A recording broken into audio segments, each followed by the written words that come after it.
È andata a votare con il sorriso fiero dei suoi 101 anni. Maria Teresa Baggio è stata l'elettrice più anziana che ieri si è recata alle urne a San Martino di Lupari. Se so venuta mia a 101 anni e 8 mesi vuol dire che mi sento veramente veneta, ha detto l'Arzilla signora, esibendo orgogliosa il suo certificato di voto. Un caso emblematico che rappresenta al meglio la massiccia partecipazione degli elettori padovani al referendum per l'autonomia del Veneto. L'affluenza in provincia ha sfiorato il 60%, 59,7%, superando di più di 2 punti percentuali il 57,2% che si è registrato in regione.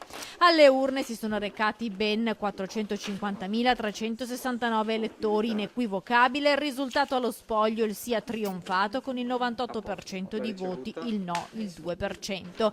Il comune con la maggiore affluenza è stato Terrassa Padovana, 72,7%, che batte di un soffio San Pietro Ingù e Gazzo Padovano e Campo San Martino che si ferma al 71,9%. Completamente in controtendenza invece il dato di Padova città, non si è raggiunto il quorum, nel capoluogo ha votato il 46%. Anche qui lo spoglio delle schede ha dato un risultato netto, 96,8% i sì.